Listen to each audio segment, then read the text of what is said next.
Hey everybody and welcome to the 5 Bytes Podcast. I'm your host, Rory Monahan.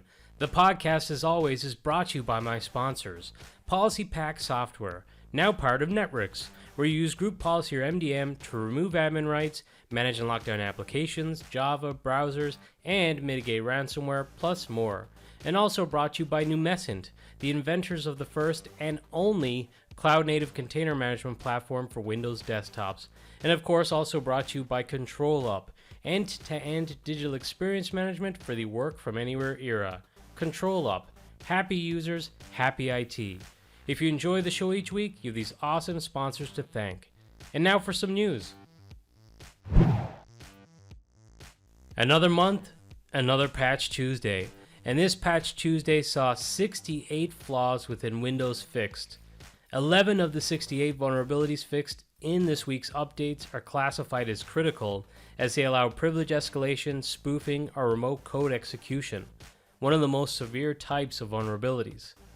A complete rundown of the types of vulnerabilities includes 27 elevation of privilege vulnerabilities, 4 security feature bypass vulnerabilities, 16 remote code execution vulnerabilities, 11 information disclosure vulnerabilities, 6 denial of service vulnerabilities, and 3 spoofing vulnerabilities.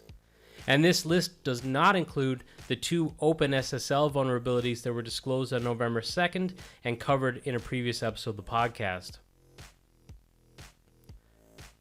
Microsoft have also released Windows 10 KB 501-9959 and 501-9966, and those are cumulative updates for Windows 10 versions 22H2, 21H2, 21H1, and 1809 to fix security vulnerabilities and resolve 20 bugs and performance issues. These updates are not available for Windows 10 1909 or Windows 10 2004. The Windows 10 cumulative updates is mandatory and will automatically be installed by Windows Updates during your servicing window. However, Windows users can also manually install the updates by just going to Settings and clicking on Windows Update and check for updates. BleepingComputer.com reports this month's Patch Tuesday fixes 6 actively exploited zero-day vulnerabilities, with 1 being publicly disclosed. The 6 zero-day vulnerabilities range across Exchange Server, Windows CNG, and unfortunately, once again, the Windows Printer Spooler, with the latter listed as CVE-2022-41073, and this is an elevation of privilege vulnerability within the Print Spooler, and it was discovered by Microsoft Threat Intelligence Center. They say that an attacker who successfully exploits this vulnerability could gain system privileges. As usual, expect news of issues relating to these patches being covered on next week's episode. And also, of course, other vendors have also released their own patches in line with Patch Tuesday this week too, including the likes of Google, Intel, Cisco, Apple, and Citrix. And speaking of those other vendors patching, Citrix published a Citrix Gateway and Citrix ADC security bulletin for CVE-2022-27510 and CVE-2022-27513, as well as 27516. They revealed that vulnerabilities have been discovered in Citrix Gateway and Citrix ADC, and they note that only appliances that are operating as a gateway are affected by this first issue, which is the CVE-2022-27510. The supported versions of Citrix ADC and Citrix Gateway that are affected by this vulnerability include ADC and Gateway 13.1 before version 13.1-3347, Citrix ADC and Gateway 13.0 before 13.0-88.12, the ADC and Gateway 12.1 before version 12.1.65.21, Citrix ADC 12.1-FIPS before 12.1.55.289, and also Citrix ADC 12.1 NDCPP before version 12.1-55.289. The good news is patches are now available, but it's also a good time to remind you that version 12.1 is end of life, and customers on those versions are recommended to upgrade to one of the supported versions. And these vulnerabilities range from providing unauthorized access to gateway user capabilities, pretty big one, remote desktop takeover via phishing with insufficient verification of data authenticity, and also user login brute force protection functionality bypass. So you'll want to patch these as soon as possible. They say, additionally, and unrelated to the aforementioned CVEs, security enhancements to help protect customers against HTTP request smuggling attacks have been added in the above versions that I mentioned of Citrix ADC and Citrix Gateway. Customers may enable these enhancements using the Citrix ADC management interface. And a quick heads up by the awesome Renee Bigler, who said that upgrading via the GUI failed for him, and others replied in the thread saying that it failed for them too. So several in the community have said that updating via the GUI has failed, and they had to instead resort to using the CLI. Renee also said that he had to re-download the license file and apply it after the upgrade. The old licenses did not work anymore. So if you haven't updated your Citrix network appliances yet, just a heads up, you may have to do this. VMware have released security updates to address 3 critical severity vulnerabilities in the Workspace ONE Assist solution that enables remote attackers to bypass authentication and elevate privileges to administrators. The flaws are tracked as CVE-2022-31685 and 3186, and also 31687. And they've received a 9.8 out of 10 on the severity scale. So obviously, patch. This week, BleepingComputer.com reported on a new Chrome browser botnet named Cloud9 that has been discovered in the wild using malicious extensions to steal online accounts, log keystrokes, inject ads and malicious JavaScript code, and enlist the victim's browser in denial of service attacks. The malicious Chrome extension isn't available on the official Chrome web store, but is instead circulated through alternative channels, such as websites using fake Adobe Flash Player updates. That's a throwback. The extension functions in Chrome, but also Chromium browsers like Edge. Infections have been detected globally. And for their part, Google stated users should update to the latest version of the browser, and users can also stay better protected from malicious executables and websites by enabling enhanced protection in the privacy and security settings in Chrome. Enhanced protection automatically warns you about potentially risky sites and downloads and inspects the safety of your downloads and warns you when a file may be dangerous. Which, yeah, messages don't really stop people from harming themselves, unfortunately.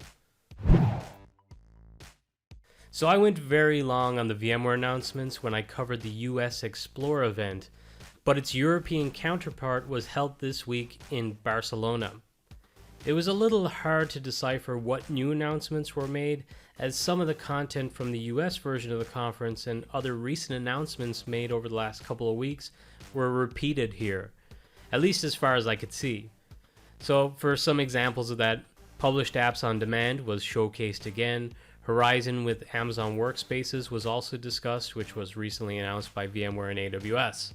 But interestingly, it sounds like VMware, much like Citrix, will have a Windows 365 integration play. They mentioned that they'll be using app volumes for app management, also talked about the benefits of using the BLAST protocol for your Windows 365 cloud PCs, and the benefits of hybrid cloud. There were some other announcements, not as many as the US event, and at least personally I didn't think any as big as what was announced during the US event, so I'm not going to go into any more on this episode, but you could check out all the announcements for yourself via VMware's blog, and I'll share a link to that with this episode, which you'll find at 5bytespodcast.com under reference links for this episode, or in the description field for this episode on your podcast platform of choice. Microsoft have officially announced general availability of using FSLogix profiles with Azure Active Directory joined VMs for hybrid users in Azure Virtual Desktop. They say by leveraging Azure AD Kerberos with Azure Files, you can seamlessly access file shares from Azure AD join VMs and use them to store your FSLogix profile containers. They say with this release, you'll have the ability to configure an Azure Files share with Azure AD Kerberos using a single checkbox.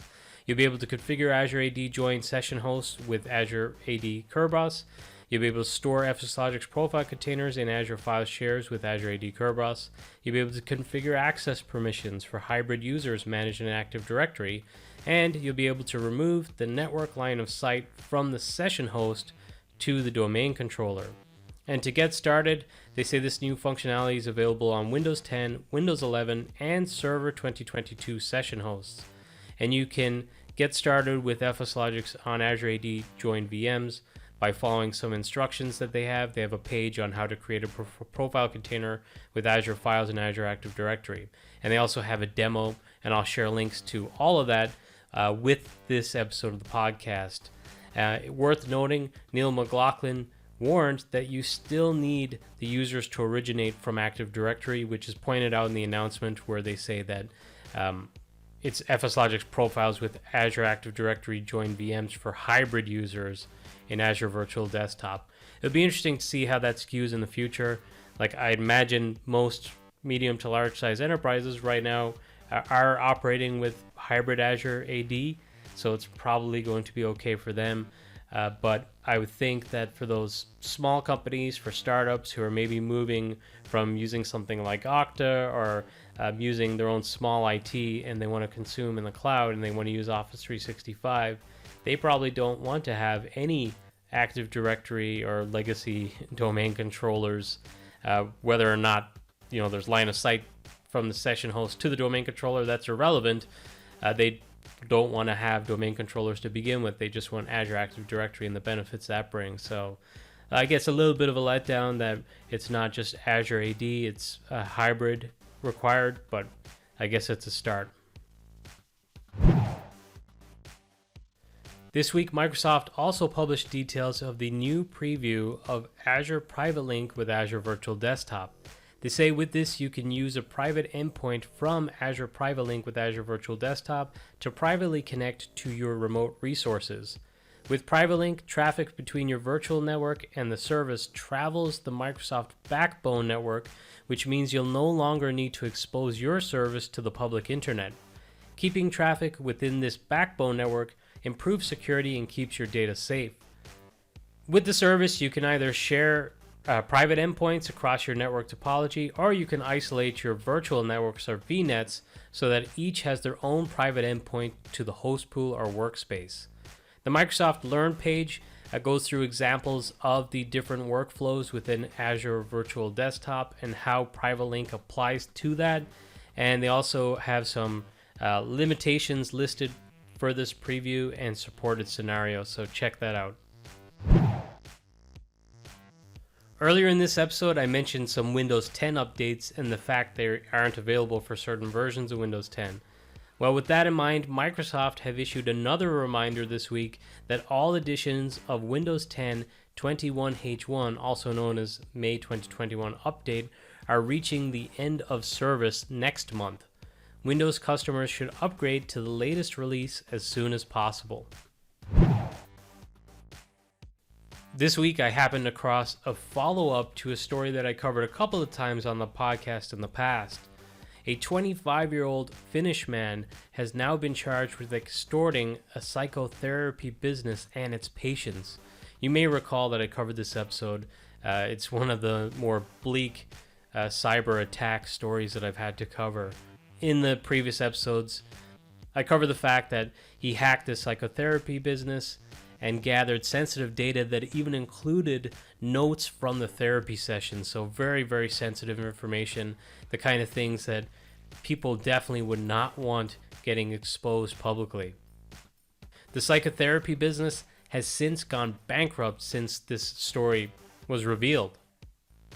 And the alleged hacker in this case was Julius Ezekiel Kivimaki, who is a notorious hacker who, at the age of 17, had been convicted of more than 50,000 cybercrimes, including data breaches, payment fraud, operating botnets, and calling in bomb threats.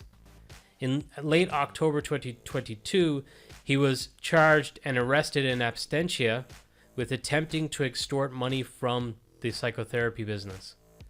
Krebs on Security reports suggests that the CEO of the psychotherapy business in October 2020 was relieved of his duties. And then in September, prosecutors brought charges against the CEO for a data protection offense in connection with the company's information leak. It's claimed that they concealed information about the data breach for more than a year and a half, which, definitely not the way to handle this type of breach. And I hope the clients of this psychotherapy business get justice, and this cyber attacker, Julius, is brought to justice too. The awesome Maurice Daly, who is behind the driver automation tool, has put out a call to the community. He said that building the driver automation tool over the last 6 years has been fun, but has required long hours. And in order to ensure the tool is maintained, he's looking for help from you, the community, to make this a true community tool. So if you're interested in contributing to the ongoing success and maintenance of the tool, for sure reach out and DM Maurice on Twitter, and you'll find him on Twitter at MODaily, DALY_IT. Congratulations to Alex and the awesome team at E2EVC for what sounded like a very successful event in Athens.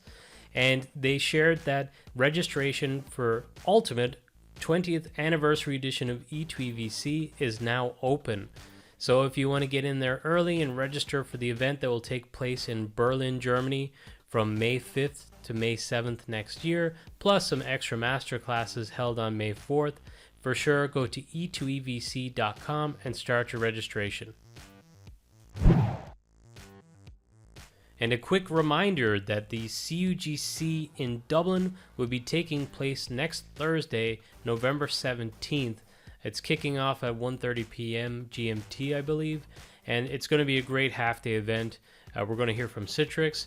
I'll be speaking there on behalf of Numescent as we're sponsoring the event, and it's going to be held at the Teeling Whiskey Distillery as well, so a very cool venue. And at the end of the event, we're going to be doing a tour of the distillery, so hopefully we'll also get some free samples of the whiskey as well. And also, we'll have a really great giveaway. We're going to be giving away a DJI Mini SE drone, which I have a DJI Mini 2 drone, and they're really fun. They're really great to fly, very simple to fly. If you've never flown a drone before and you're a little nervous about it, this is the ideal situation because, one, it's an easy drone to fly, and two, if you win it, you haven't paid for it. So worst thing that happens is you lose something that you didn't pay for. So hope to see you all there. Register for the event, and I'll share a link with this episode so you can register and attend. And ending the news this week on some business-related stories, and frankly a major downer, unfortunately. There have been reports of some major layoffs in the tech sector over the last week, including the likes of Twitter, Meta, Zendesk, and more. Where I am in Ireland, we are not yet in a recession, and currently we're not projected to enter a recession even next year in 2023 either, but a lot of countries are entering a recession right now. The way some CEOs and the media here are portraying the layoffs in large tech companies is that it is an act of right-sizing. The likes of Mark Zuckerberg at Meta and the Collisons at Stripe have stated that they overestimated growth and now need to right-size. It is a bit worrying when you look at our industry overall. Obviously, this whole right-sizing is very disruptive, but also some of the larger companies have been gobbling up more of the market share for themselves, while competitors or even partners of those large companies have been taken over by private investment firms, which inevitably leads to products being retired, sold off to other vendors, and staff getting let go. It is not good for employees, and it's not good for customers either. And with the potential for widespread recessions to take hold, it feels like this may just be the start, unfortunately. So just good luck to everyone, and let's all try to support one another. And now this episode's scripts, tricks, and tips. First up, the awesome Patrick Matula shared a blog post on Elastic Stack for Citrix administrators and getting started. So I think I covered Elastic Stack or some of the Elastic tools on a previous episode of the podcast a long time ago.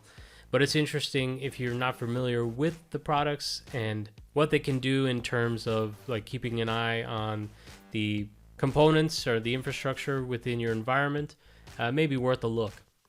Show sponsor ControlUp recently launched the ControlUp user community. And there's a page where you can go and register, and you'll be invited to join their Slack workspace for a day-to-day like conversation discussion around the different features and products within ControlUp, just general tech discussion, and also if you need support or help from ControlUp or the community, it might be a good place to go too. Timmy Anderson from timmyit.com published a blog this week on blocking Linux enrollment into Microsoft Intune using conditional access. So I recently covered that Intune brought support for managing Linux devices. Well, maybe you don't want to provide the ability to enroll into Intune on Linux devices, at least within your tenant, and you can do that using conditional access. I published a blog this week on modernizing application management for hybrid work styles. So this one goes through kind of high level. I did some research just on some metrics and different reports around hybrid work styles and the way things are going, and just IT strategy and corporate strategy around hybrid work styles. And I also talk a little bit about using the new Messin products, mainly Cloud Pager, for supporting hybrid work styles going forward. Sean Bolger had a blog post published on modernendpoint.com on migrating AD domain joined computers to Azure AD Cloud Only Join. And this is by using what looks like a community tool that is not officially supported by Microsoft, but it is interesting nonetheless. So it kind of reads like not necessarily just going to hybrid joined, but going to Azure AD Cloud Only, which would be very interesting. And finally, the great MMS, which is held in Minnesota in the Mall of America, has a call for sessions. So if you're interested in speaking at a really well-run conference in a great location with awesome attendees and great conversations, you can submit a session for MMS now. And that's it for this episode of the podcast. Thank you all so much for listening.